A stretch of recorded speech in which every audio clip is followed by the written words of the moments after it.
Yeah. We be on them highways. Tell them be cool, we on the byways. Bring out the word, they looking sideways. I don't do it my way. We on them highways. Tell them be cool, we on the byways. Bring out the word, they looking sideways.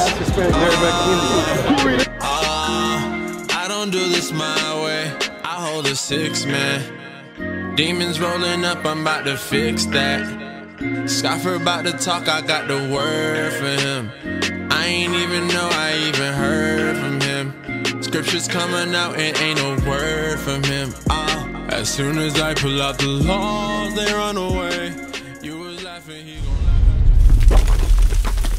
laugh. So when our children were taken from us in slavery, because slavery happened all over the earth to our people, when they were taken away, what happened to us? Read. And there shall be no might in thine hand. Why? Because God brought these atrocities against us for breaking his commandments. There was no might in our hand for us to take our children back. We couldn't buy our children back with economical might. We didn't have military might to fight and take our children back, because this was a punishment from the Most High God to get us to remember who we are in the last days. Read. The fruit of thy land. Let me get verse 48. Let's see also if this applies. Verse 48. Therefore shalt thou serve thine enemy. This is one of the curses or the signs that God put upon the so-called Black, Hispanic, and Native Indians. He said, therefore, you're going to serve your enemies. Read. Which the Lord shall send against thee. Who sent them? The Lord shall send against thee. God actually sent our enemies against us, Elsa. You understand that? Read. In hunger. In hunger. So if we want food, guess what? Back in slavery, if we wanted food, who do we have to go to? The slave master. Today, if you want food, you go into Walmart, you go into Trader Joe's, you go into the Burger Kings, you go into the Bravo supermarkets. We don't own those things as a nation. Therefore, we're still going to the slave master or our enemies that God called them. Read. And in thirst. And in thirst. So think about water. It falls right out of the sky. It's supposed to be a free resource, right? We still pay for it. Do we own any of that? Are we making the money off of the water in the earth? No, we're not, Elsa. Read. And in nakedness. And in nakedness, our clothing. Think about it. Look at your tags. Made in Taiwan. Made in China. None of them say made in the hood by Elsa or Aaron. None of them say that, do they? Because we don't own the textile industry. God said that was a punishment or a sign to identify us in the last days of who we are. Read. And in want of all things. And in want of all things. Meaning, who owns the whole market? Who owns the stock market? One thing. The other nations of people, the so-called white man here in America. Who owns the housing industry? The so-called white man. Who owns the car industry? The so-called white man. Who owns the education industry? The so-called white man. When God said you were going to have to go to your enemies in one of all things, it literally meant in one of all things. If you wanted to learn about God, guess who you were going to have to go to? Your enemies. Therefore, we serve Christianity. We serve Buddha. We serve white man Jesus. We serve Egyptology. We don't serve the true God of this Bible. You understand that, Elsa? God said we're going to have to go to our enemies in one of all things. Read. And he shall put a yoke of iron upon thy neck. So this is how you know it's specifically talking about us, the so-called Black, Hispanic, and Native Indians, the Israelites according to the Bible, because it said the same enemy was going to put yokes of iron upon our neck. Right. Look at these signs right here. What do you see? The Native Indians, did they have yoke of irons upon their neck? They had them. The so-called Blacks, the so-called Jamaicans, the so-called Haitians, the so-called Puerto Ricans, the so-called Venezuelans. All of us, we had yokes of iron upon our neck. You understand that, Elsa? Read. Until he have destroyed thee. Until he have destroyed thee. Give me that in Hosea. Until he have destroyed thee. Meaning, he took these yokes of iron, the Emancipation Proclamation, he took these yokes of iron off our neck. When? When he knew we were destroyed from our nationality. We no longer knew who we were anymore. We were destroyed from our heritage, meaning we didn't follow our laws anymore, we didn't speak our language anymore, and we didn't have our own land anymore. That's when he took the yokes of iron upon our neck. Read what you got. The book of Hosea, chapter 5, verse 15. All right. No, 4 and 6. 4 and 6. Yes, sir. The book of Hosea, chapter 4, verse 6. My people are destroyed for lack of knowledge. Now, a lot of times when we read the Bible, we just read it as a novel. We skip over the words. Think about the verbiage that the Most High uses. Read that again slowly. Again. Hosea chapter 4 verse 6. My people. God said my people. He didn't say everybody. He didn't say the whole world. He said my people. Who is he talking about? The so-called Black, Hispanic, and Native Indians. The 12 tribes right here on this sign. Read. Are destroyed for lack of knowledge. We've been destroyed for a lack of knowledge. Give me Malachi 2 and 7. And then we're going to show you some of the knowledge that the pastors are supposed to be teaching our people that they miss. This is the reason we're in captivity. We were destroyed from the knowledge of God. How God looks is one of the ways we've been destroyed for a lack of knowledge. The way that God conducted himself in his son, Christ, we've been destroyed for a lack of knowledge. We're going to show you the knowledge in the Bible. Read what you got. The book of Malachi chapter 2 verse 7. For the priest's lips should keep knowledge. So God says your pastor, the evangelists, all of them, the television pastors, their lips should keep knowledge. What is this knowledge he's talking about? Read.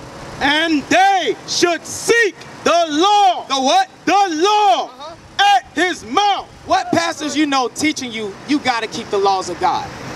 There aren't any out here. That's why we out here, to teach our people, you have to keep the laws of God. Us not keeping the laws of God have us in the condition we in right now. Us not keeping the laws of God led us into slavery. Us not keeping the laws of God have us going to our enemies in one of all things. You understand that? So now, I'm going to get a law for you that your pastor is supposed to be teaching you. 1 Timothy chapter 2 and verse 9. Because this is for you, Elsa. Our women, a lot of times when they look at themselves, they don't look at themselves as the greatest women that ever walked the face of this earth. But you are. You are princess. You're royalty to the Most High God. You understand that? Our people have never been taught that. That's why we okay with just laying down. Our sisters okay with just laying down with any old dude. Because they don't look at themselves as royalty, but you're royalty. Read what you got.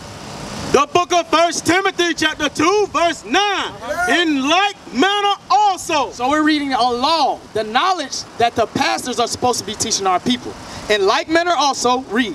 That women. That who? Women. God is specifically speaking to his daughters. Read. Adorn themselves in modest apparel. Now, Elsa, let me ask you a question. What does modest mean? What does that word mean? Huh? Okay, shy. Modest, right? Shy. Now, in pertaining to clothing, if you were shy, would you have on some booty shorts so everybody can see what you got? No, of course, right? It means covered up. Shy, right? So God said his women are supposed to wear modest apparel, meaning they're supposed to be covered up. You understand? No man is supposed to be able to look at you and tell how big your backside is, or how big your breast is, or how thick your legs are. You understand that? But think about what our enemies have done to us. We just read we're going to have to go to them in one of all things. Who produces the clothing? Our enemies. Therefore, they give you booty shorts. They give you tights. They give you the tight dresses. They go against what God wanted you to wear to keep you in sin. Do you understand that? So now, read on. With shamefacedness. With shamefacedness. So not only are you supposed to dress a certain way that's appealing and appeasing to God, you're supposed to carry yourself a certain way. Shamefacedness means a woman should not be up in a man's face. You understand that? It's a lot of sisters that do that, and then they give men the mindset, oh, she might be feeling me, or we might have some chemistry. When that might not even be on her mind, but she's not supposed to be in a man's face. Only man's face you're supposed to be in is either your father or your husband's. You understand that? So now, let me get the book of Deuteronomy chapter 22, verse 5. Because remember, God said he wants us to wear modest, his women, he wants them to wear modest apparel, a princess. Let me ask you a question. How do you know the difference between the bathrooms? When you go to the bathroom, when you look at the signs, how do you know the difference? Exactly, the woman has what? A dress. Why is it that a woman has on a dress on the sign, but in the stores, they'll sell you some jeans? Think about that. Why do they do that? Even your enemies know what modest apparel you're supposed to be wearing as a righteous woman, as a child of God, but they trick you out of your nationality. They trick you out of what you're supposed to be wearing. That's all a part of your heritage. So read what you got. The book of Deuteronomy, chapter 22, verse 5. The woman shall not wear that which pertaineth unto a man. So God says his daughters, the so-called black, Hispanic, and native Indians, the Israelites, those that fit the punishments or the curses, shall not wear what pertains to a man. Women are not supposed to be cross-dressing. You understand that? Cross-dressing as in this, pants. If you go back, look on these signs as a matter of fact. Perfect example. Can you show me any women on this flyer right here that have pants on? No. What do they have on? Dresses. Why? Because pants is actually a new thing in the earth. Our women always wore dresses. You understand that? Pants is a new thing. It came along during the women's suffrage movement or the women's right movement when the white woman wanted to be equal to the white man. So what did she do? She recruited the black woman to come over and fight with her. Therefore, our women started wearing pants. But God said he doesn't want his daughters to wear pants. You understand that? And not just the pants, because they wear boxers. They wear tights, which is an undergarment. Tights is an undergarment. Did you know that? It used to be an undergarment. Now sisters wear it out and for everybody to see it, don't they? You wouldn't just walk outside in your underwear, would you? But that's what sisters are doing today, and they don't even have no knowledge of it. You understand that? So read what you got. Neither shall a man put on a woman's garment. So neither shall a man put on a woman's garment. When you see a lot of these rappers, entertainers, what are they doing? They're wearing dresses, the men. They're wearing dresses, skirts, high heels, different things like that. The women apparel.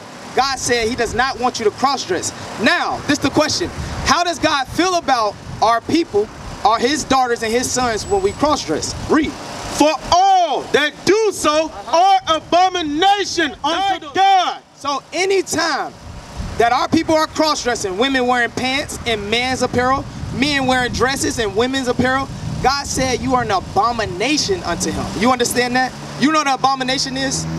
It's a high disgust. Nobody ever taught you this before, have they? It sounds like, from what I'm looking, it looks like a surprise to you. But it's no accident that you're on. It's on the back of the flyer. God wants you, if you want to keep his commandments, if you want to be righteous in his sight, if you want to inherit the kingdom of heaven, to come congregate. That is a rule, that is a law that you must do in order to get the kingdom of heaven. God, we are not black men, we are Israelites.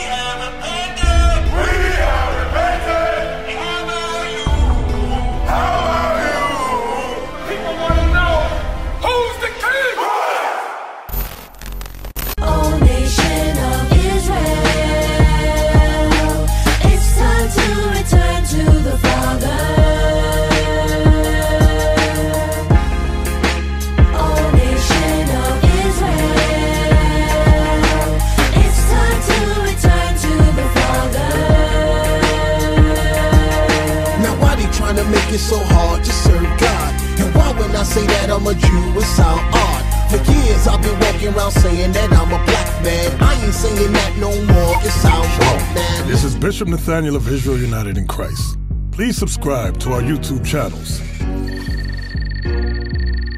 Stay up to date with our latest events, music, and classroom lessons.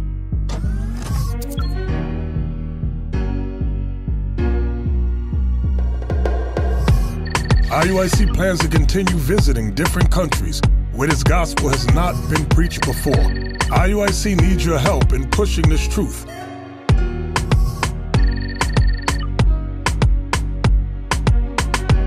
So join us. Subscribe to our Instagram, Facebook, Twitter, and podcasts, and stay up to date with us.